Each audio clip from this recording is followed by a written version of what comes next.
speaking of beverages, right? Luke Beveridge, right? Okay, I like that. Low key, right? I found out last year when I was searching up Greek team of the century or something. Bro's Greek. I need to know the history here. His full name is Beveridgeopoulos. Beverage, it must be, or Beverageakis, or I don't know what I don't the think go he's is. Quidden. He doesn't give me Quidden vibes. Nah. Even though he's got the facial hair. and I've seen him at the Quidden Brotherhood one time though. Just popped in. Really? Yeah. There we go, man. Shout out to Did him. it that limit then left. It was really strange. Did it that limit and left. Well, he's got the anger of a stubborn old Greek, to be honest. Yeah, true. Well, there we go. It makes sense. Was he even a good player? I don't know, but like regardless, even though he's one of our Greek brothers, I still want him out of Western Bulldogs, man. I'm over it. Subbing out Riley Sanders, bro. What are you doing? I know, man. You understand? Do you understand, Supercoach, bro? Like, Give the kid a run, man. It wasn't doing anything wrong. yeah. But anyway, man, round one has come and gone, and The proper round one. round the one. season has started. Yeah, it's officially. sort of come and gone. Because we're recording during the Brisbane game. But yeah, look, it was finally back. We got to see our team, which was good. Everything's so messed up at the moment. Carlton on Thursday night have played 2 games. Yeah, true. And he's on the bye now. And other teams hadn't even played 1 game. And there's not even the decency of the AFL to give teams like North the home game against the team that's already played once. Like, come on, get out of here. Yeah, I have to true. wait till round 3 to watch my team live.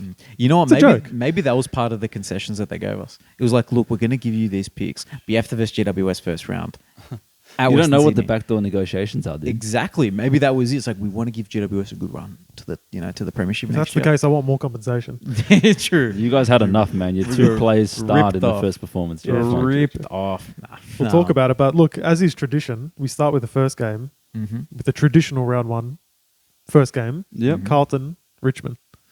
The Blues have done it again, George. We're back, man. They're drawing parallels with Carlton and Collingwood now. I was just going to ask you, are you the new Collingwood? I hope so, because that means we're flaggers. But look, the thing that I get, we've been winning close games, which is great because it means that they've got the systems in place to organise their team in the final minutes to get the job done.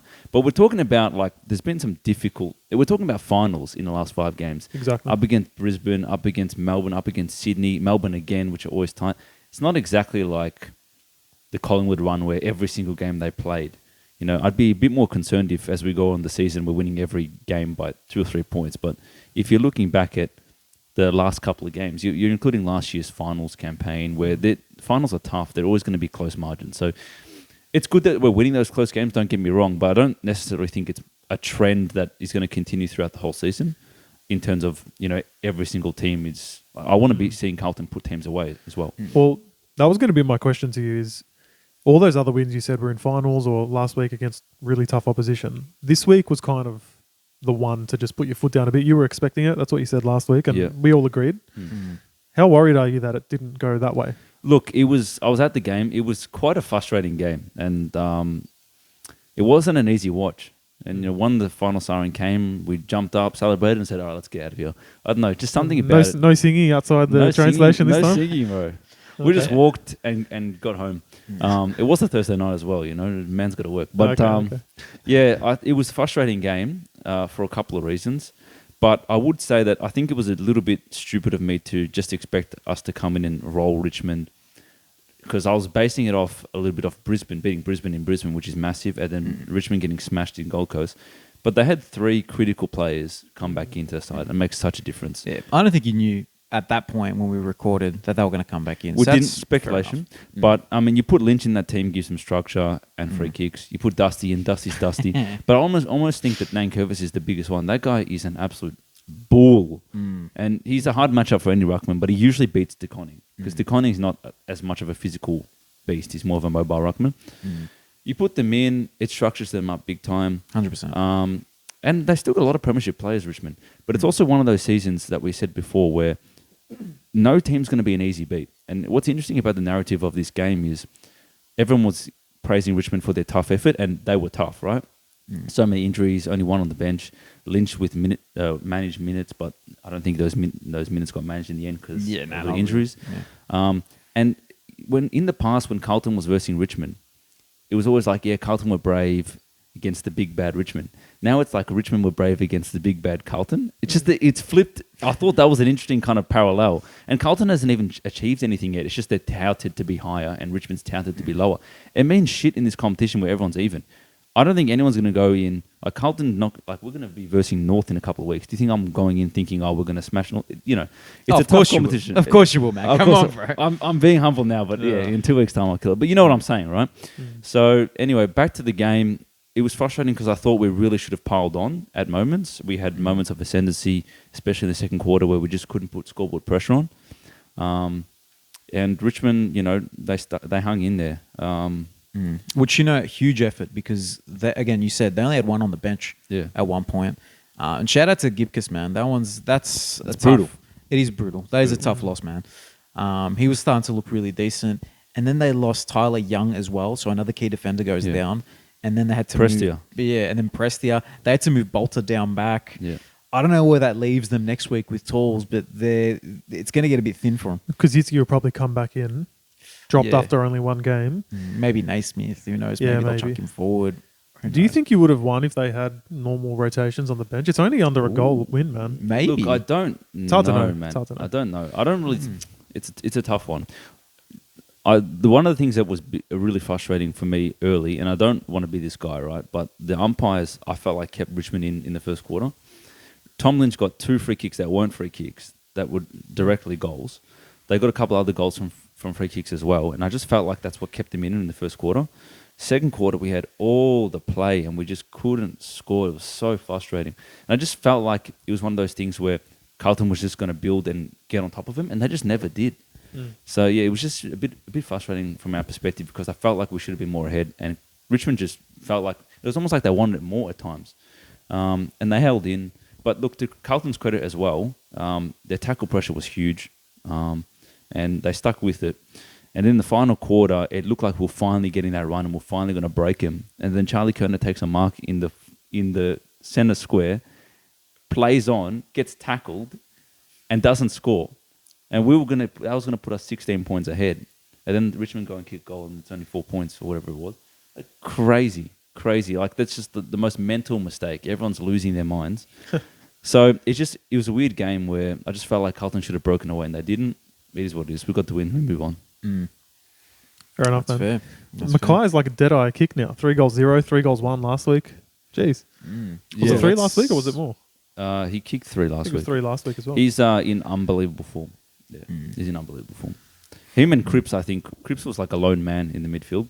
Yeah. He had something like 22 contested possessions. No other player in Carlton's team had more than 9. Whoa. That's crazy. Richmond had like 5 or 6 players over 10.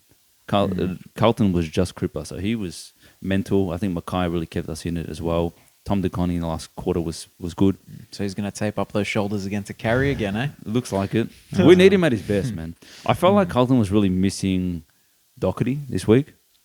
Just as a linking player. We've got Jack Martin out. We've got Motlop out. Walsh is out. Wiedering's out. You need your best players in to really perform at the best as well. Because I felt like there was some real gaps. Yeah. Well, with that in mind, it is a good win for the end. Lucky in the end for Carlton, even though Richmond had their issues, But yeah, Walsh hopefully can come in at some point. Wiedering, I think he's a bit further away, but he'll come in at some point, and he could have blanketed Tom Lynch a lot more than Yeah, maybe have not given away those free kicks because the umpires would actually respect Wiedering.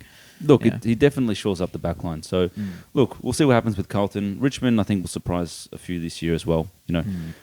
It's interesting with what they do with Prestia because that guy just tore his hamstring again.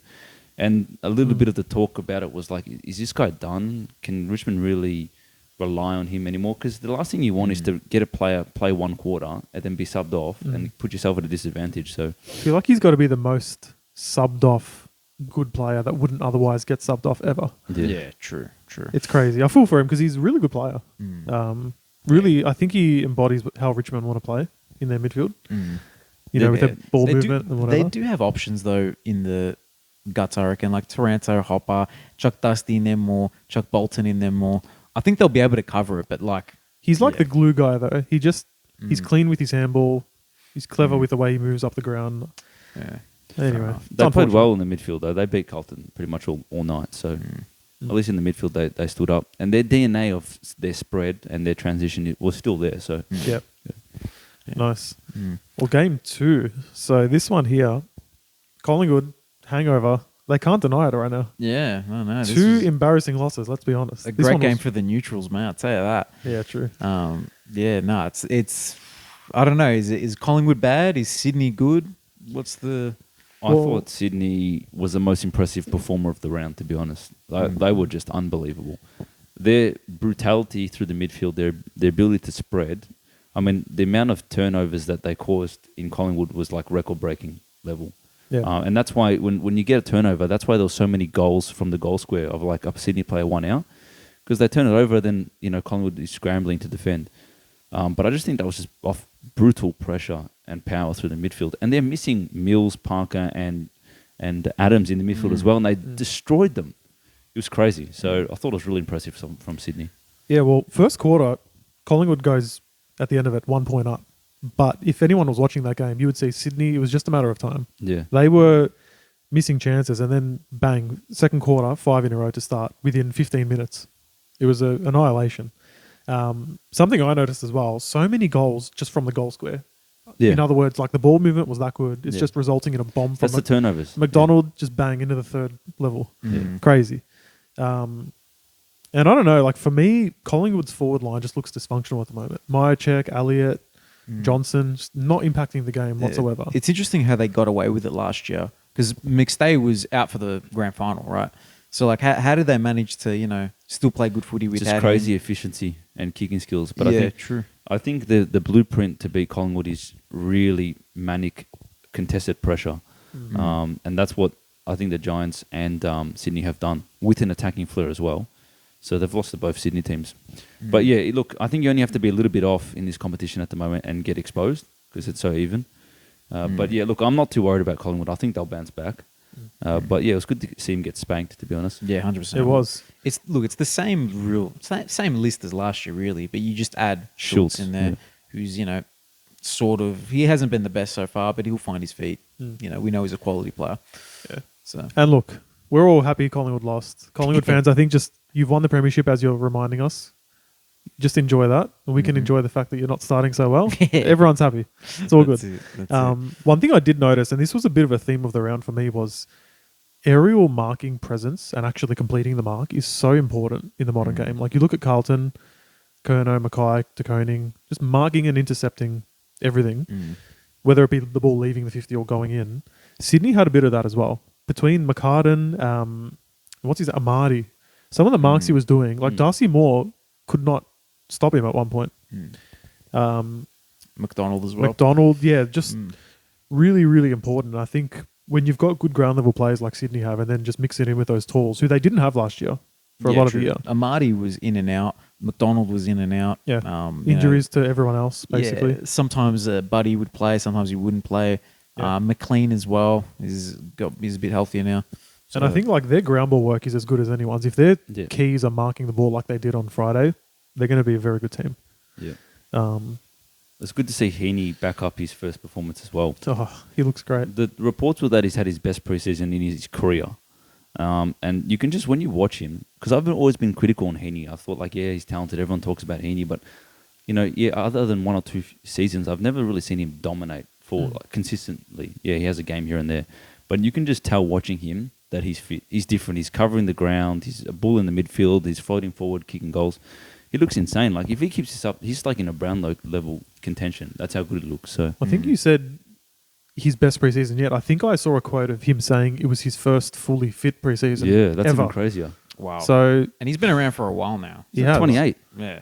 So that's He's 28. That's I think crazy, that man. and the mixture of having more on board just due to necessity with Parker and Adams out is just leading to a perfect storm right now. He's been amazing. Yeah.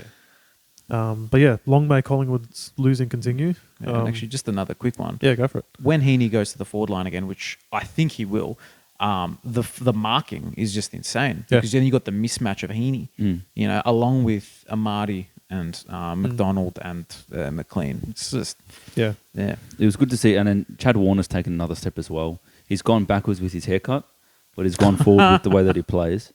And how many times did he intercept the ball just by spoiling it, grabbing? Did you see that goal he kicked where he just intercept it like Djokovic level reflex, and then kicks the goal. Crazy, man. He's not bad in the air as well for a small guy. I'll give him credit with that as well. But yeah, no, I do agree. The Vegeta haircut has to go. Genius. Like, Change it, man. yeah. But yeah, I'm glad I got him in my draft team. Fair enough. He's looking quite nice at the moment. All good. Yeah. So then we go to Saturday. Firstly, I just want to say I really enjoy the flow of the games on Saturday. You had the first game, and then immediately after that's done, the second, and then immediately after that, you got the night game. Very good. And they staggered the night game as well. Do you like that? A little bit. I did like that because I could catch the end of the Suns game right after the end of the Geelong game. Yeah, so and they were I both like really good games as well. So Correct. like you wouldn't stop watching it. So it's like, you usually have that bit of, I've watched already too much footy, but an extra quarter like that, you're going to keep going. I rate that. Shout out to Adelaide. But yeah. But yeah, the first game. So Bombers beating the Hawks now 17 goals 5, 107 to 11, 17, 83. I think that kind of says it all in which team made the most of their chances and which team didn't. Right. So well done to the Bombers for that. Firstly, some great finishes in there as well. They were lethal. I, for one, thought Hawthorn looked exactly the same as they did last year, to be honest with you. I didn't see, apart from some personnel changes, I think the consistency with which they go about it is the exact same. And I think we're going to see similar results this year for them. Yeah, their transition's pretty solid. Like, you got guys, D'Ambrosio comes in, he provides another clean ball user, and then Weddle's just so gutsy with the way he runs forward, man. And they're always looking for him, which is fair enough, because the way he breaks lines and, he's willing to put himself out there and, try to do something for the team. I don't know who was telling me, sorry to cut you off, bro, but was it you were saying that he's sort of like Blakey, like a slower, slightly, Well, I don't even know about slower, really. If you give him a bit more time to prove himself, quick. he's pretty quick. Pretty quick, yeah. I think I heard it on commentary, but I was thinking it as well. So that's not a bad comp, to be honest. Like, he's great comp. If he's going to be like that, that's nuts for Hawthorn. We had, I'm not sure if this was so much fan mail, but our mate JL, Hawthorn supporter, was at the game. Was he at the game? I don't know. But he had a lot of opinion about this game. Mainly being, he wants the Bombers fans to calm down, and also that their list is not as good as Hawthorn. So I'm going to ask you guys, which list is better, Hawthorn or Essendon? I think Hawks will be better in a couple of years than Essendon will be. So you think their list is better? It's not currently better, but I think it's... Looking at it like, with this list growing over the next couple of years. I'm more excited about Hawks than I am Essendon, yeah. I think I need to have a proper look at both lists side by side to see where they sort of project. But you look at the amount of young dudes, and I feel like all the good Hawks players are young guys. Apart from Sicily, he's a bit older, but like Newcomb's young, Will Day, who's not playing at the moment, is super young. Mitch Lewis is still a young key forward who's looking good. Ginnivan had a great game.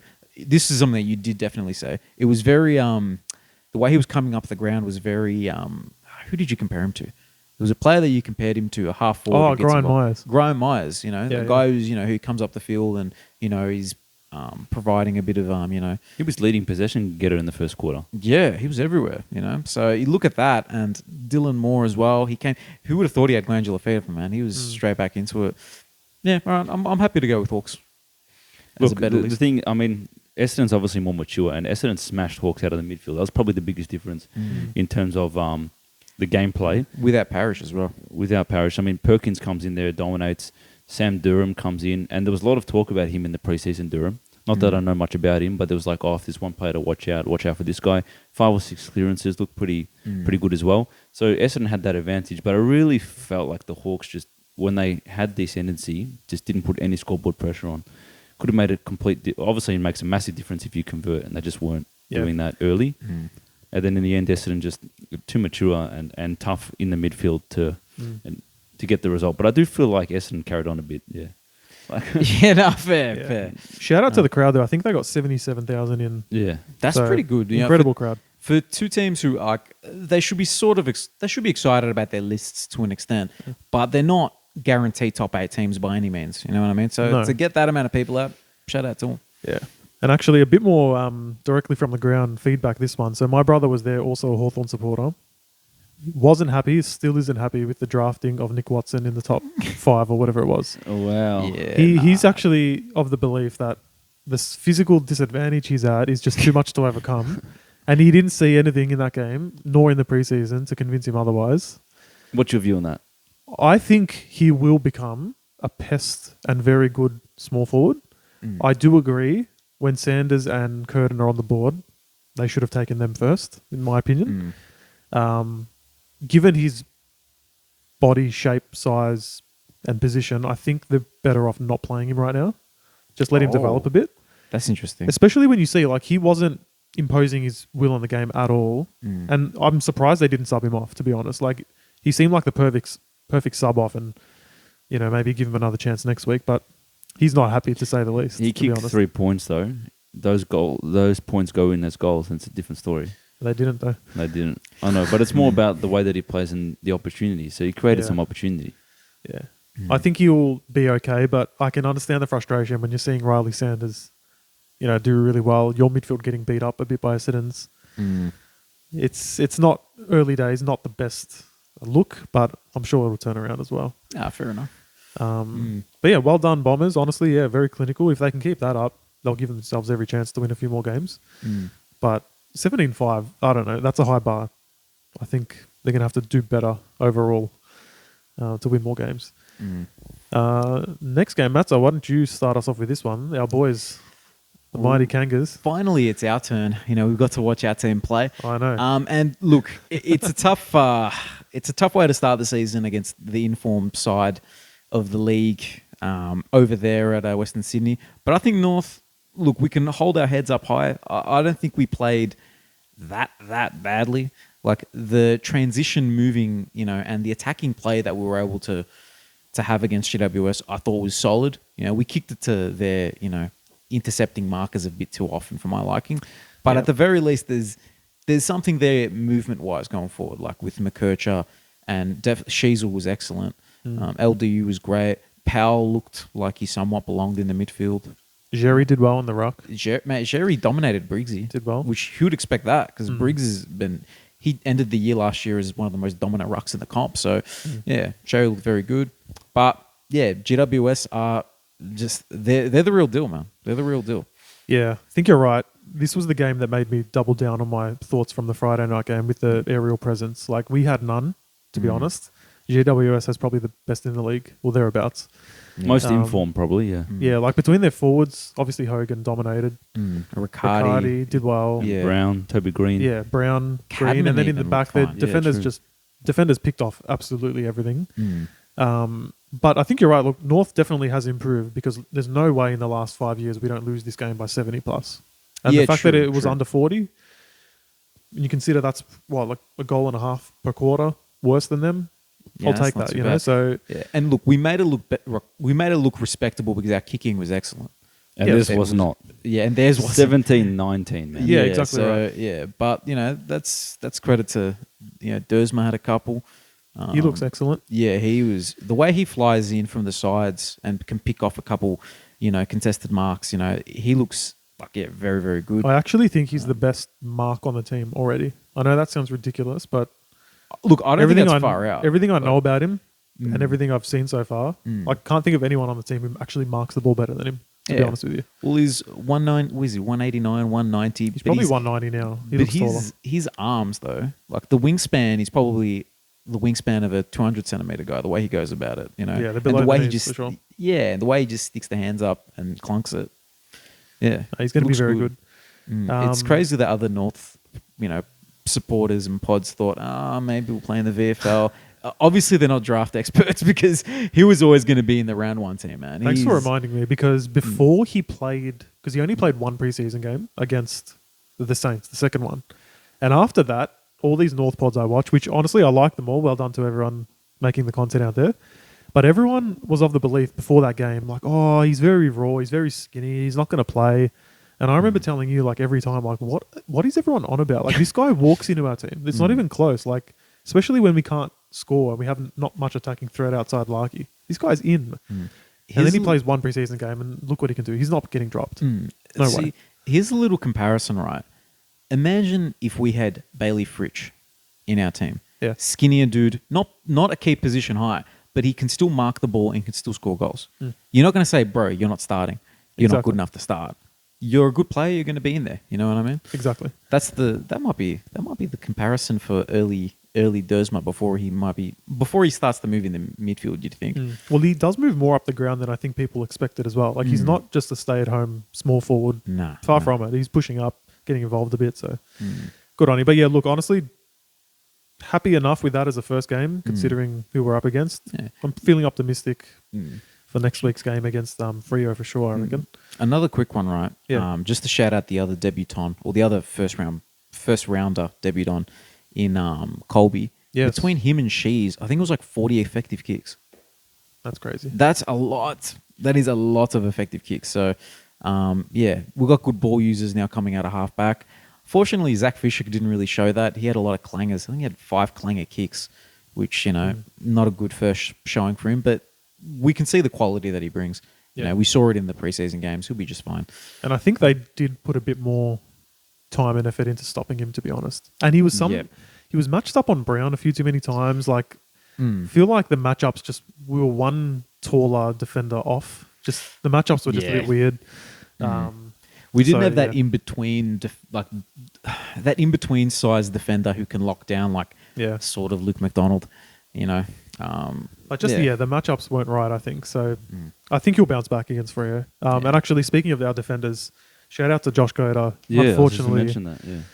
Yeah, it's Achilles injuries are the weirdest things. Like he's just literally gone to start a sprint and just fell down. Like it's. What does that do to your defense now? Like who comes in? Look, McDonald will just come straight back in because he's. Is he still here?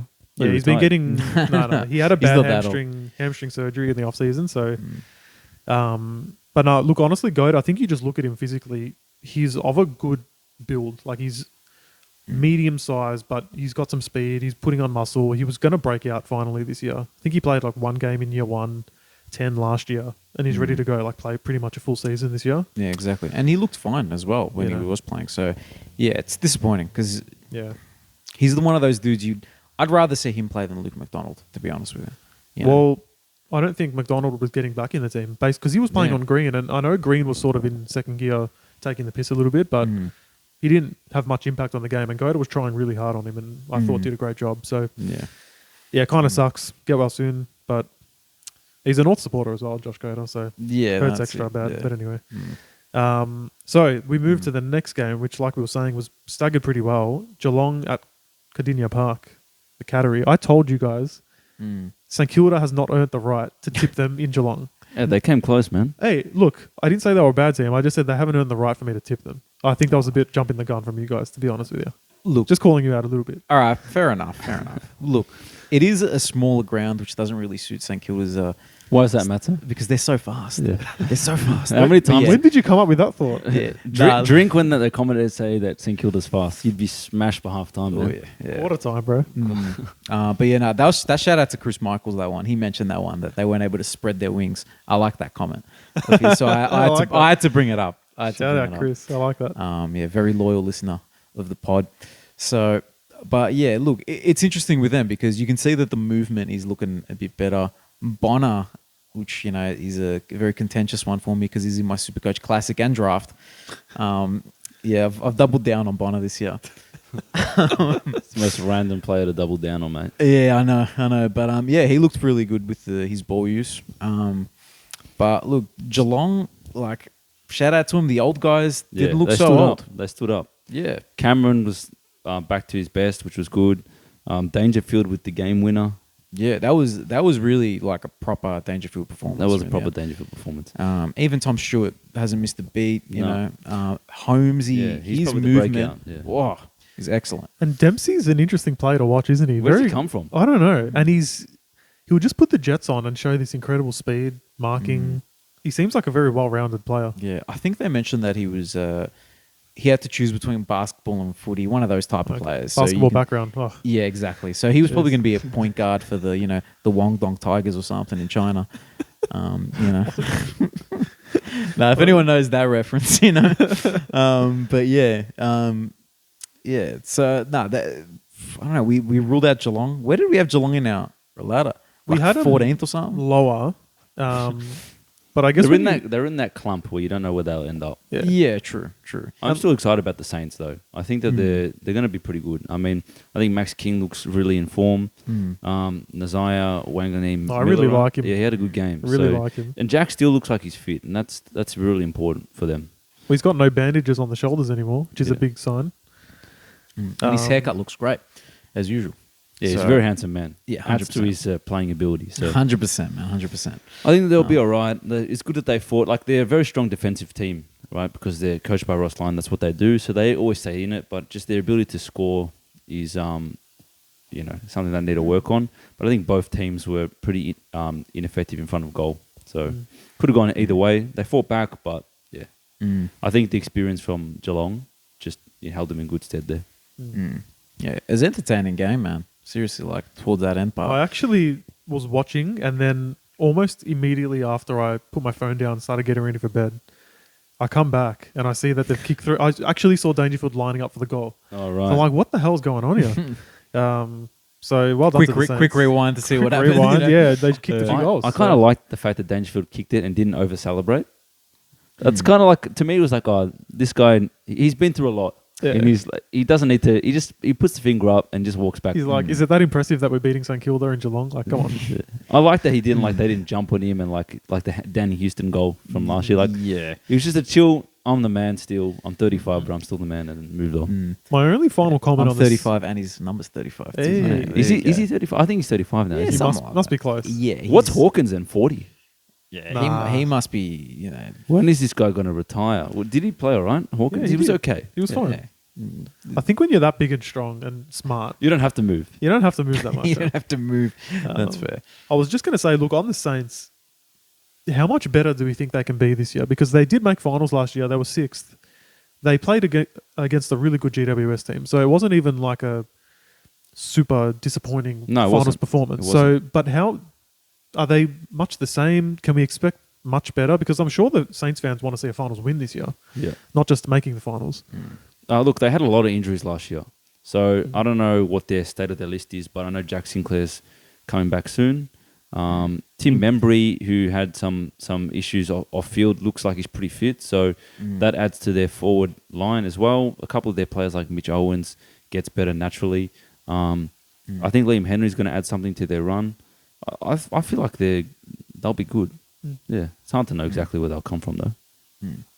Yeah, it's a tough one because there's so many, as we've said, like throughout the last few pods, such a contested year this year where everyone's good. The evenness of the competition is probably the most that it's been for years. So like if they make 8th, they might come across Collingwood at 5th. You don't know. Yeah. Collingwood don't make the top 4. They might someone's going to have to drop out of that top 4. Is it Port? Are they going to beat Port? You know what I mean? Are they going to beat Brizzy? So locking these early wins, that's why Collingwood losing two early games, it makes a big difference because you might miss the 8 by 1 or 2 games. That's it. Yeah.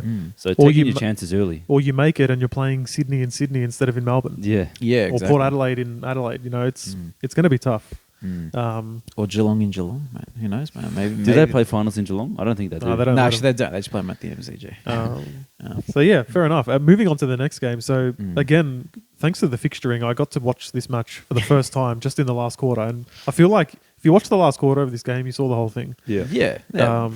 Basically, Gold Coast were dominating, and then Adelaide just made it interesting right at the end. Well, you know what, though? I was checking the scores but not watching it the whole time, and I thought, man, this is interesting. Suns, shutting them out. As soon as I turned it on and saw the rain, I'm like, that explains everything. There's no way Adelaide wins that game in the wet away from home. No chance. No chance. Well, what allowed them to turn it on in the last quarter, though? That's the question. Other than super sub Saligo, mate. He was good. Mate. Energy. Well, based on what I was watching, it was just bursting to it. That guy looked like Gary Ablett for a quarter. Not watching why they weren't doing it before, but all that I saw was win the contest, bomb it forward, crumb it, some nice finishes from Rochelle, and that's it. You're back in the game. So don't know what they were doing for the other 3 quarters. Obviously not that. But the Suns, I guess, did their thing, man. Their midfield is just crazy good right now. Insane. I think Raul he's arrived. The Goatie's tough as well. It is, man. The chin beard's nuts. The chin beard. It's insane. Yeah, he's ready to go, man. Like these first 2 games, I'm trying to think, how many clearances did he have in this game? What's And that? Tuke Miller, Yeah, at least 10. While you're Yeah. checking that, Tuke Miller's just as a physical specimen, Yeah, he's a freak. he's crazy. Well, he's as good at contested as Raul is, and so is Anderson. I mean, obviously Raul is more contested, but like they're all still stellar contested players. So it was 10 clearances for Miller, 9 for Rao, 8 for Anderson. That was Yeah. the top 3 That's of the game. It's a lot of clearances, And and then then they got they've- Flanders on the outside. They yeah. throw in Flanders, then they'll throw in Humphrey, who's still developing. Yeah, They're going to have a really good on-ball brigade for the next 8-10 years. And their key positions are just fine as well. Like Ben King, Jed Walter coming in soon. Ballard's still good. Ballard's fine. Collins is just fine. He's cool. They might actually do it this year if they stay fit. Yeah, I can't see why not, because they've gone and they've beaten 2. Oh shit, Adelaide are decent. Adelaide Adelaide, but they don't travel Adelaide. yeah, true. Look, in a game like that, when the rain's so bad, it's kind of like, I don't know. You just want to win it. Yeah, you just want to win and move on. So, but Fair yeah, enough. as I said, banking early wins is important. They've won two out of 2. It's very start. impressive. Adelaide, look, first game of the season for them, away in those conditions. And to show a bit of fight at the Yeah, end. well, Sam Berry, he could have marked it on the siren. Yeah. We went back with the flight. Maybe he shit himself a little bit. I don't know. He The could have wet ball marked as that well. and evened it and made it a draw. It would have been a kick from about 50, though, in I the reckon- rain. Yeah, it would have been maybe 45. Yeah, it would have been pretty epic if he did that. But no, I think correct result. Gold Coast, let's see how they get on. Maybe some tough away matches, because that's 2 at-home games against winnable opposition. Let's see how they go when they start moving around the states, especially some of the big Melbourne teams. Yep. Very good. Then we move to Sunday. Now, I was watching this game, Melbourne v. the Doggies. Very close game up until the end. Dogs just gave up. Honestly, pretty piss poor effort in that last quarter. 6 goals to 2. What did you guys make of it? I think, I'm not sure if I have a lot of stats to back this up, but I kind of feel like the Dogs just lose to teams that are tough in the midfield. I know that we've touted them as like, they got Bond, they got Libba, but I just feel like the tough contested teams always run through them. Well, you know what it is? It's not the first point of attack. It's as soon as that ball leaves the middle, every other team just seems stronger than them when it gets to it. Like Melbourne's outside brigade and all those, like guys like McNeil. Who else is playing? Like Vandermeer, all these random guys. Yeah, like they're not. they're not good enough. I don't think they're good enough. I don't think they're good enough either. That's fair. That's you know, fair you call. got like Harms, did nothing. McNeil's there. Gallagher, young kid, he did okay. Sanders probably didn't have the best debut either. He got subbed He off. found the ball He was quite a fine, bit. he was fine. He was okay. He was Yeah. okay. I think Windsor was more impressive than him, to be honest. But you know what I mean? Like, just on the outside, it just seems like as soon as Bont or Libba don't have it, That's right. it's just not enough. Even though it like looks like it should be, but I don't know, man. I just feel like the players like Sparrows and McVees and these type of players just have a bit more of a harder edge than Yeah. the way that the Dogs go about it. There's not much in it, but there's something there. For the Dogs team, with all the attacking talent they have, 64 points total against Melbourne. I know Melbourne's got a great defense, but like, I don't know, man. That's fair. And speaking of outside, right? George's boy Billings, man, on the outside. He like some of the stats that I find impressive. 15 marks. So obviously he was always giving himself the opportunity to get the ball, always providing his teammates an option. That's crazy. And then you go into goal assists 2, score involvements 10 as well. So dude's getting, not only is he getting the ball, he's being, he's involved in the goal chains and the scoring chains. So that's huge for them. I don't know why he was the sub the first round. Opening round. I don't get why that happened, because he looked like he belonged in that team. He Yeah. was excellent. No, he did really So, well. And even like guys like Oliver, 35 disposals, and he's not even in shape right now. No. He'll be the he's- first to admit he's probably like a 7 out of 10 of his maximum capacity of fitness, if that. Like, that's maybe being generous. And he's still torching the Look, opposition. Melbourne- His time Melbourne- on ground was 71%. There you go. Yeah. So he's There you not go. even. He's usually an 80 plus type dude. Yeah. So I think Melbourne will continue to be a competitive team when their good players are playing good. So, like, their top players were Billings, Gawn, Petrarca, May, Oliver, Viney. And McDonald actually had a pretty good game. Fridge but- as well. Well, Fridge had a shocker. Yeah. But those type of players, when they're up and about, they're their main brigade, they're always competitive. If one or two of those players go down or they're not in form, that's when they start to get exposed a bit. Then it's just trying to figure out what's their best combination up forward. They get Petty back, you'd hope, at some point, and he had a really good patch up forward for them. I The $1 think million it's- man. So, is it him? Is it Van Rooyen? It's got to be Is it- Petty, Van Rooyen, and Fritsch for me.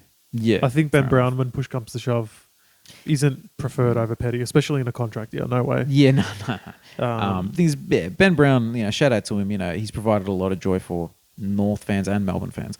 But he's not a contested, system player. He's very much build the forward line around his leading down the, leading on the wing. Straight line drives. Yeah. So, And then no ACLs. And when you've got Gorn, 26 disposals, 35 hitouts, 9 marks, he basically just jots up and down the field and just does whatever he wants. Yeah, he's pretty athletic for like a guy that's like 3 meters tall, man. He's crazy, man. He's Yeah, crazy. huge bounce back for him compared to last week, where he did basically nothing in the second half of the last week's game, and then this week's like, you know what, I'm going to string together four quarters. I'm going to do the whole, I'm going to go through the whole game and dominate against a good ruck in Tim English. Yeah, and it looked like it was really tough conditions as well. A lot of players looked like they were out on their feet today. Yeah, true. In the heat. I think for the Dogs, though, someone that I think is going to have a big year is Jamara. Yeah, I was just he going to say that. He looks clean. He looks fit. He looks so much more damaging than Norton. And who else do they have? Contract year as well. And Lob. I did flag this last year with Norton. I think that $1 million contract for how many years he signed, I don't think 6 possessions, 1 goal, 1. I don't think he's worth it. Like, Jamara's better than him right now. Here's a thought, right? Would he be a salary dump? If say for example, Jamara's like, Norton's getting $1 million, I want $1 million, right? He will get $1 million, Jamara. Do you have to offload Norton? And who would take him? I'd like him at North. I know it's a lot of money to give him. But the thing is, I'd take him Most there. teams would take him, man. Yeah, you're right. But can you imagine him, as a contested mark there with Larky? I reckon that'd be great. It would make sense, but he needs to just actually deliver, in my opinion. Like, Yeah, fair enough. Jamara going up against May and Lever and co, you would think would have more of a hard time than Norton would. Yet Norton's barely touched the ball. So Yeah. I don't know. Especially when they're kicking 64 points for the game. You're looking at the key forward that's on $1 million. He didn't do anything. So Yeah, true. not good He enough. doesn't get a lot of media criticism, does he, Norton? No, No, because Because he had a bad year last And year. that's the thing. Yeah. That's why I brought it up last year, because everyone talks about him like he's up there with the best forwards. He's not. He really isn't. I think the thing with him, he was drafted as a defender, and he's come in and he plucks these amazing marks. Chris Michaels again calls him sticky hands, right? He does have sticky hands, but the thing is, he's not an underdog type player anymore. Now he's getting paid the big bucks. He needs to show it. He needs to show that he's earned that, and it's worth, he's worth that contract. Completely agree, man. Completely agree. I don't trust the Dogs when it comes to the big pressure games, man. Yeah. They're just... And I'll just layer one more thing on that thing with the Dogs' tools. Rory Lobb, not any better. 7 disposals, got 1 goal. So you look at some of their poorest performers, Norton and Lobb should not be in that conversation. And you got good young tall like Sam Darcy waiting for his opportunity. Why doesn't he get it next week? Yeah, true. Why doesn't he Maybe. get it next week? Maybe. And they've got another one developing. They drafted another one as Yeah, well. he's probably He's probably a couple of years away, but there's just so much depth there. That's what I'm saying. Yeah. So if it's based on Croft. That's Took the me a one. while. Took me a while. like for me, Lobb out, Darcy in. You've got this mercurial talent. Get him some games, man. Yeah, that's fair. Um, And if they want to Darcy's more of a backman, isn't he? he can play anywhere. yeah, well, they've been training him in the ruck during the off season, and if that's the idea, and if the idea is they want English to be up forward a bit more, there's your chance. Chuck Darcy in there, Chuck Darcy as a 50-50, or maybe 60-40 or 70-30 or something. All I know is you've gone and gotten Lobb, not doing anything. You've paying Norton, not doing anything. I don't know. Maybe early, but not good. Okay, next game. This one just finished, so just to keep everyone in the loop that's listening along, Freo and the Lions are just in their first quarter, so we're not quite yet up to date, but we had to record now. True, yeah. But we did watch Port Adelaide beat West Coast by 50 points. 16 goals, 24. So similar to the Giants. That's crazy. Giants Yeah, North true. game, I'd say, in the end. Very similar scoreline. Yeah. And in a similar way, look, West Coast did the best they could, I thought. Put up a fight, but obviously Port's going to kick away and win that. I think no one's surprised by this. No. No. Is there much... Harley Reid played a good first game. 16 possessions. Yeah, he looked relatively comfortable. Didn't play that many minutes, as you'd like, but yeah, he looked pretty good. It is something I called in the draft, if you guys remember. Yeah. Lower possession, Yeah. high impact. Yeah. It's exactly what he did. So There you go. more of the Deano. same coming for him, I reckon. Draft man Deano knows what Yep. he's doing, man. And in a couple of years, he'll do what Hawthorn Francis is doing, which is 20 disposals and 2 goals. And request So- the trade. And request the trade back home. So But yeah, no. Look, I think the part of the game that I liked for Port, right, is now that they have new key defenders in Zerk Thatcher and Radigalia, and you pair him up with Alia, you can see that the more expressive players like Houston and Farrell and Burton, especially Burton's really been let loose. More up. He played more further up the ground, didn't he? Yeah. Which is good because he's a great kick and he's I think that mix. This is against West Coast this week, but we'll see how it goes in the next few rounds against more damaging forward lines. That could be, if that holds up defensively, on the attack, it looks very good for them. Well, So I Dixon's think, fit as well. Yeah, I don't think he had a good preseason, but he looks pretty good. So he's key to them. If Dixon's not firing, I don't think Port can do anything. Yeah. And you look at through the stats, like top couple performers here. Soldo, so gone and recruited probably the best ruckman they've had in a few years. yeah, he was against Williams, who never really, He had Yes. an okay game though, Williams. Yeah, but other ruckmen always do better. It's True, just- true. It is what it is. So you got Soldo there, but everyone else, Butters, Rozzy, Houston, Mm. Hawthorn Francis, Dixon, Farrell, and then we go on the list. But Mm. if those guys are your top performers, similar to Melbourne, you're probably going to lose. Yeah. They're very damaging players. So well done to them. McGovern did his thing for the Eagles. Yo, good to see him run out the game. Kelly, it's good to see some of their veterans actually stepping up. Matt's boy, Jaden Hunt, as well. Yeah, That one I said good effort. when we did a Supercoach draft, and I said it for the Supercoach purist, Jaden Hunt, and I went and drafted him at. That's What it. did he get today? That's What did it, he get? man. He What did he got, get? 93. That's sitting on my bench, Matt is a happy boy. Yeah, swap him with Butterick this week, and we'll be all good. If we Sputterick. It's Butterick.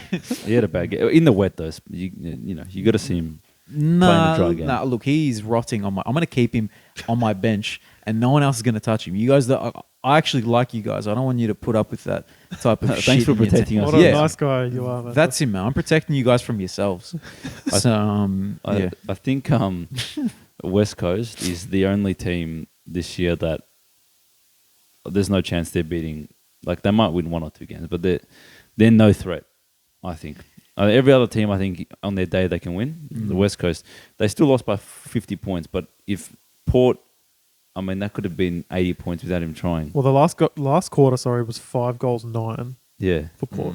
So Yeah. and this is at home, and that's West Coast trying. They tried. And this is close to their fully fit team. The only person who's missing is Flynn.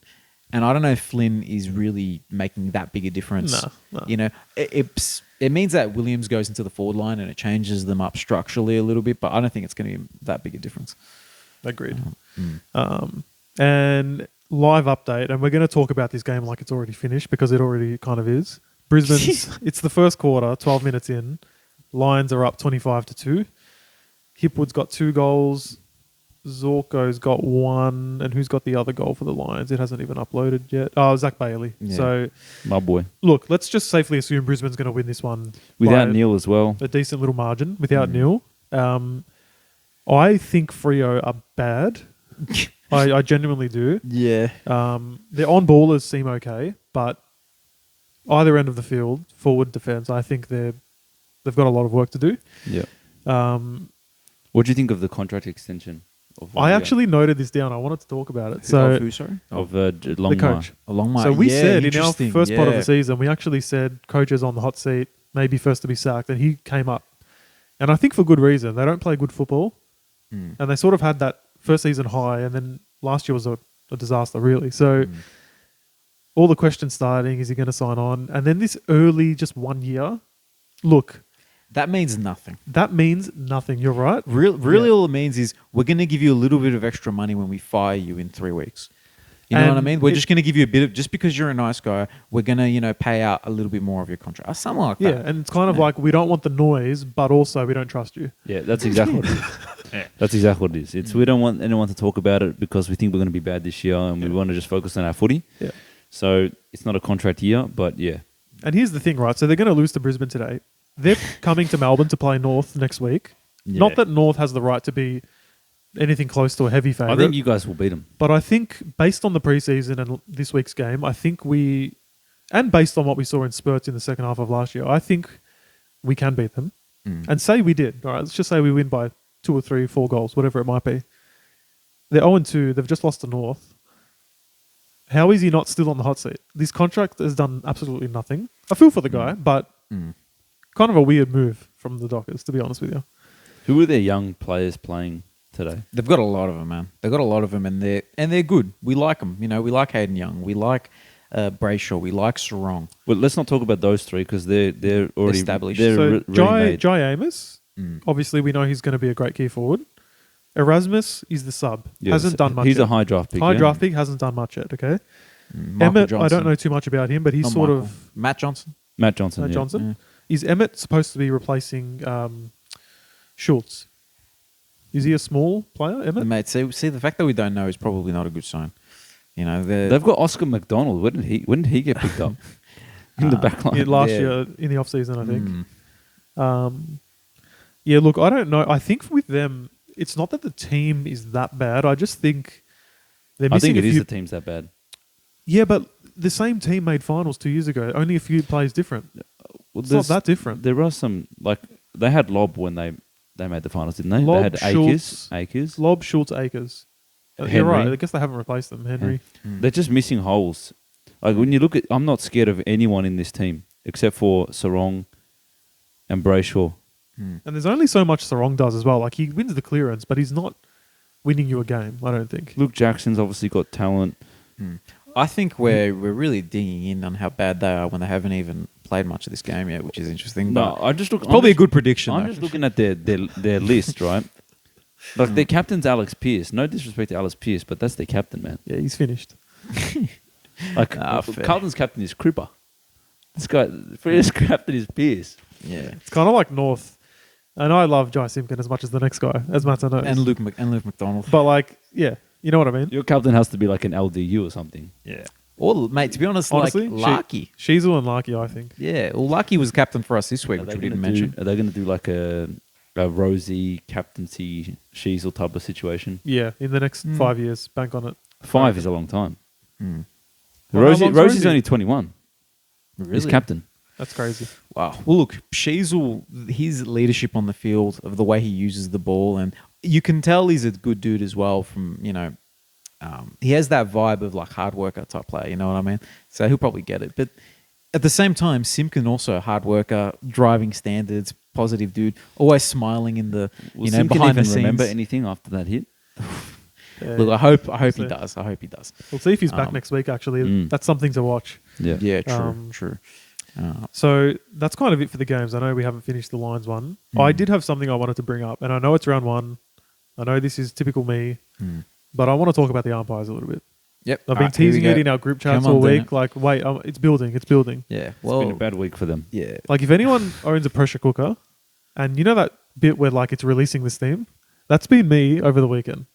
Just every now and again, I'm watching the game, just a little bit escaping, and now I'm just tired of it. I've written down a list of things I want to say about the umpires. This is Dino's list of grievances. I'm airing them right now. He's airing them Okay. grievances. Let's go. Look, firstly, just an overall thing. They're not taking any responsibility for their decisions anymore. I saw in the Melbourne Dogs game, in the first quarter alone, I think there was 3, maybe 4 goal line goal review things. Yeah. None of them were close. They were all touched well before the line or completely on the line. Yet the goal umpire's not even attempting to make the right call. He's just straight away calling for this to be reviewed. And I'm seeing it across pretty much every other game. Yeah. That's a good point. 0. How many soft calls did we see over the weekend? Yeah, It's no, you're round right. 1. They're not even trying, though. That's the thing that upsets me. Like, make the call. If it's a goal, they review every goal. Completely idiotic, mate. Like, honestly, that's the first thing. The rest of them, what's with when a player picks up the ball, right? And there's no prior, I'll give them that. But they swing to kick the ball and they get fresh air. So the tackle's excellent. They've tackled them as soon as they pick up the ball, missed the ball. It's not prior opportunity, but it's incorrect disposal, is it not? Yeah. Ridiculous. So what are you saying? It should be counted. Holding the ball. Holding the ball. If you've gone to kick the ball and you missed the ball and you're tackled, you did not dispose of it correctly. You dropped it. That's holding the ball. What about the rucks? The rucks have been taking the ball out of the ruck and getting tackled and not Correct. disposing it, and that's not holding the ball either. Correct. Same thing. They changed that rule. Yeah. Now it's the rucks. If you catch it, you get prior opportunity. But that's what I'm saying. So the prior opportunity side of that, cool. But they're still not disposing of the ball. In the Giants North game, there's a 50-metre penalty given away. I can't remember against who. For absolutely nothing. He's marked the ball. He's meant to stand the mark. He's maybe half a metre ahead of where he should be. No warning. Goal. That was the Paul Curtis one where he tapped the ball. Yeah. Look. Yeah. No, there was that two. one- There was two. There was the two? other one where he stepped over the line. He didn't tap the ball. Oh, that's pretty trash. Anyway, there's another one in the goal square of the Giants North game. I'm speaking a bit more about that one right now because I saw the game in its entirety. But in the goal square, I think it was Hogan or one of their other big players had his arm out and his teammates just grabbed the ball straight from his arms and kicked the goal. Yeah, that's not a disposal. That's not a disposal. Exactly. And that's not a cheeky little disguise. His arm's out here with the ball. Yeah, no, you're right. The thing is, if he had ripped it out of his chest, it wouldn't have been as bad for that one. But the Correct. fact that the dude was kind of like, He's holding the ball and handed it to him. you It's know, a joke. Yeah, come get the ball, bro. Yeah. We were watching earlier the Port game. This guy's run out of bounds. I think one of you said like he's got tomato sauce on the ball. He's that much in the crowd. Yeah. And the umpire's in excellent position. He can't make an excuse. Not paid. Yeah, there was two within 5 minutes that the boundary umpire didn't realise that they went out when they were clearly out. Yeah. And one of them led directly to a goal. Correct. You know. There was a few times I also saw, I can't remember the games now, it's all blurring up, but player would be like expected to mark the ball, but actually drop it, and they've blown the whistle for a mark before the mark's complete. Yeah, that's crazy, man. All right. That's just lazy. There's a term, cognitive miser, and that's when your brain doesn't want to think so much, so it just makes a decision quick. Correct. That's what the umpires are doing. They're Correct. cognitive misers like the rest of us, man. And then countless amounts of free kicks given in ruck contests where none of the players around there, nor the ruckman, know whose it is. That's the worst one. We don't Yeah. know. We're watching the game. We're thinking, who's free kick? We never know. Yeah, true. Ruckman, 75% of the time, never know. Like, what's going on, man? There's, it's actually infuriating. It ruins the enjoyment for me at times. There's even more. Like I mentioned the Tom Lynch ones, kicked 2 easy goals in the first quarter. From Carlton's side, there would have been as well. I just don't notice him as much. Nick Dacos was on the ground and did his head back. Yes. Yep. And then, the high. which was not even remotely a free And they've kick. given it. He missed it. Fine footy gods. Countless other examples on the weekend. But even in the Carlton game, what was interesting is when Charlie Curnow marks it in the square, plays on and misses his kick, they do a goal review to see whether he's kicked it. Right? So they review to see whether he's made contact with the ball. And they decide that it's inconclusive and he hasn't made contact with the ball.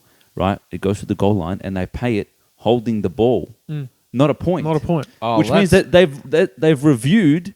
Like umpires don't review those calls. Correct. Yep. If it's holding the ball, then you don't review a goal. Like so, they've just completely changed. They've just done what they wanted. There. Exactly right. That should have been a point, and that's And- critical because we were down by 5 points. And if if it's 6 points, it's a draw. Like massive implications. The thing that affects me is getting free kicks that are not there, and then the team lines up for a goal and kicks a goal is the most disgusting feeling. Yes. Cheapens the game, and in a competition so even 1 or 2 goals is the game. That's all there is. And this is what I'm saying. And just citing the one, like we're talking about free kicks leading to goals, the one in the North game where he's stepped over the stand rule, but before he's even said stand with no warning to go back. Yeah. That was right outside 50. It was a goal. Yeah. The one you said, it's costing points. Yeah. You know, the one where the player was out of bounds in the Port game, West Coast kicked the goal from that. That's right. Like, we're talking about points in a game where there's such fine margins. That's right. There has to be some sort of, like, you have to be sure to pay the free kick. Yeah. It's like a penalty in soccer, for example. Like, make sure you're sure because these are goals. This is what wins the game or loses the game. How much more would you rather them not pay free kicks out of there than pay free kicks that aren't there? Much more, right? Well, yes, much more, especially when it's leading to goals. That's right. And just the overall gullible nature. Like you said, the Dacos one, like he's clearly They're staging looking there. for free kicks. Umpires are looking for free kicks, and I hate it. Don't look for free kicks. Correct. Just play the game, and if something comes up obvious, pay it. And that's where, like, how many times, I think there was one in the Saints game as well, where it's gone end to end. Geelong should have got a free kick in their forward. It was early in the game, actually. Didn't pay it. Saints gone end to end and kicked the goal. Yeah. Like, there's so many times where the no calls are the ones that are the most obvious. Like, these ones that are just dropping the ball incorrect disposal. No fan on either team is going to complain if that's paid. Like if your player gets tackled and swings and fresh airs it, and then you pay holding the ball, everyone will be happy with that. They're just It's gullible. the ones where the forward gets a free kick because the backman touched their hip, or like a marking contest where it's just not there, or there's no forgiveness when it comes to the standing on the line and they accidentally creep over it. I know, and they're overplaying. You've marked the ball, you step sideways to go to kick, it's instantly play on. Yet you look at other players doing it, they're allowed to take a few steps. It's just not consistent, and you shouldn't be paying it. In such a tough game, AFL is such a tough game, anything that is minuscule, that has big impact, doesn't fit the game. It doesn't fit. So you're right. If they tackle it, they miss it, it's in the spirit of the game. It's not in the spirit of the game of, lining up for a marker, then putting your toe over the line, and then you get a 60-meter free kick. Correct. That's not in the spirit of the game. But I think the narrative is becoming, do we start reviewing umpiring decisions? Because they've started talking about it already. It's round 1. They've already started talking about it. But I've always felt like, I don't know how much this impacts the game, but I've always felt like whenever a player's lining up for a goal because it was holding the ball or something that wasn't there, and umpires called it, the player is lining up for the goal, and they play the replay, and the crowd boos because it's so obvious that this player didn't deserve the free kick. You always think to yourself, how are we all sitting there watching this guy take this kick now when the whole crowd has just seen that it's not there? Yep. And so you think to yourself, do you ball that up? But then what impact does that have on the game? I don't know. I just think they need to be better and stop being so gullible. Yeah. I think they're gullible. They're worse in this round, based on what I've seen. We're in for a year. It's probably some of the worst umpired round I've ever seen. And they've got another umpire on the field now. It's not helping. And I think what that allows is that none of them are taking responsibility, especially the goal umpires. It's pathetic, honestly. Look, Anyway, rant over. But maybe referees need to get a little camera on their head so we can see what they're seeing, and then they can tell us, "Hey, what did you see?" Well, That's the only way. Like, that's the only way there can be real accountability. And this is what I'm saying, bro. Like, I agree with George. I agree with you. Like, I wish I could see what they saw because I understand it's hard. I'm not saying it's easy. No one's saying it's not hard. Don't over umpire and give things and be gullible. Like, just wait till it's obvious. Yeah. If you didn't see it, you can put your hand up and say, I didn't have a clear view. The umpire's role is not to give free kicks. They almost feel like it looks like their role is to give free kick. It's not. Correct. It's just to watch the game play. Make sure and if nothing something dirty crazy happens, pay it. Don't look for free kicks. They Correct. should come to you. Yep. It's the difference. And they do, and they will always because it's a brutal sport. But anyway, rant over. Let's talk about our quick tips for next round. Yep. We'll breeze through this because that was a bit of a longer rant than I was expecting. But St It was Kilda, good, but it was good. I appreciate it. Thank you. St Kilda get the Thursday night clash against the Pies at the G. Hey, shout out to them, man. Pies might lose again. I wouldn't want to be St Kilda right now because I think the Pies will come with a vengeance after losing 2 games. I'm rolling with the hangover, 0-3. I'm going to go St Kilda. Seriously, I think they can do it. Look, I can't. I don't think they can do it. I can't go against the Pies, man. Can I don't know. I saw Collingwood get outrun and the ball getting in behind constantly. And if St Kilda's the fastest team, I'm giving them it. They're just so fast, man. So fast. All right, so it's Collingwood tip by the Enjoyers. Adelaide hosting first home game of the year, Geelong. That's a tough tip, man. I think I'll go Adelaide. Yeah, I'm going to go Adelaide.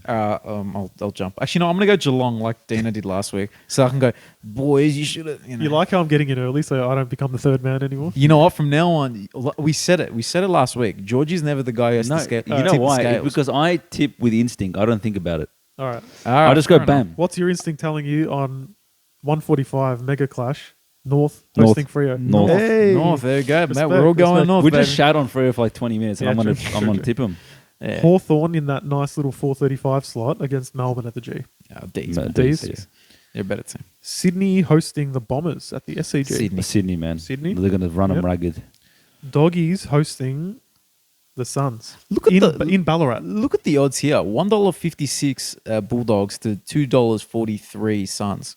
Put some money on the Suns. Yeah, mate. I think Mate. you're about to pay off your mortgage.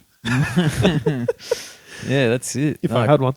Yeah, I might have to. Ooh, jeez. Ooh, jeez, man. Look Daddy at Dean. this, look at this rich guy. Man's bought Bitcoin or something like that. It must have, man. Did you not tell me, bro? No, I definitely have a mortgage. They're playing in Ballarat. Don't know what that means, but I'm going to go Gold Coast. I think Gold Coast is better at playing with no crowd. Yeah. No, I'm cool with that. I'm happy to go. Did you find out what the crowd was with the... It was 44,000. That's Bulldogs and Melbourne. 44,000. Which isn't that bad, but it's also I expect a bit better round 1. To be honest, not- It was at the G, yeah. at the G, nice Well, sunny day. look what Essendon and Hawthorn brought. 77. And they're not better teams. They're worse teams. They're worse teams. North will probably get 30 something, and we're North against Freo. Let's be real here. Come Yeah, on. I reckon there'll be a decent enough crowd because we haven't seen. So there's been 3 rounds of footy, and we're getting the first one now Correct. that we Yeah. can actually attend. Normal people can attend. I'm calling you out, know? doggies and Melbourne fans. Yeah, I like it Richmond hosting Port Adelaide. at the G. How much will they bring up? 40, 50? 50 maybe? 45, 50? Crowd. Yeah. Port have a lot of supporters. They'll They'll come. get 50. Yeah. I'm happy with Port. So Yeah, same. And West Coast is hosting the Giants. Giants. That's the Giants. I reckon. don't insult me by Carlton and making me Brisbane out for already having a bye. that. How which- stupid is that, man? Why do I have to? Who wins that one out of those two? Oh, Look, I Carlton think- already beat Brisbane, so I think Carlton will rest up a bit better. They've got a few injuries. Yeah. You're right. No, that's fair. Well, look. Nice perspective. Yeah, well, the thing is, and Lions are coming back from Perth as well. That is a big trip. Yeah. You know what I They mean? deserve a rest. Whereas Carlton, where are you guys? You guys are already at home. You know what I mean? I think you guys have got the rest. How of- happy we're are Carlton players right now? We're resting now for the big clash against North Good Friday. And that's see, that's You know what? the Coming off the bye, though, last year was the big story. Off the bye, you Mm. come out a bit cold and you lose the game. There you go, And North's going to be coming off a G-up win at home against Freo. mate. We're gonna be 2-1, mate. We're gonna be 2-1 North Wow, after this one. that's looking far ahead, man. No, Nah, way mate. too far ahead. Mm. But yeah, that's about it for the Why week. has Carlton got a bye, man? We're just getting into it. There's no momentum. I This just is thought why- if Carlton get the bye, do you get the bye from the pod this week? I'm It's not coming watching away, like- footy, bro. Carlton's not playing. I've got things to do. You want to come to North Freo with us? No. Are you guys going to the game? Yeah. Hell yeah, bro. Are you kidding me? When is it? Sunday. Are you Saturday. kidding? Saturday 1:45. Oh, that is the North Melbourne. Who's going to commentate? Brereton and Underwood. Nah, man, that's prime time. That's Bro, BT. that's Underwood for Hey, sure. shout out to Underwood for getting Harley Reid's first game. Yeah, Like, come on, huge. man. Huge gig. Well She's done. moving up in the world. Yeah. Cheers. Um, Fair enough. yeah. That's about it, I reckon. Yeah. No worries. Anything else to talk about? Well done, lads. No. That's it. All right. That's it. Enjoy. Shout out to round 1. That was fun. Everyone enjoy the footy. Yeah. Enjoy the rest of the Brisbane Freo game. Dean's got to go back and sort out his mortgage now, so we got to go. I'm going That's to it. put the remaining savings I have on Gold Coast to beat the Dogs so I can get my money double back. There we That's go. quick math right there. Hey, that's And mate, 40 cents extra per the dollar. guarantee money, man. Guarantee Free money. Gamble responsibly, guys. I'm not going to do that. All right. Anyway, enjoy. Thanks a lot. We'll catch you on the next one. Bye bye.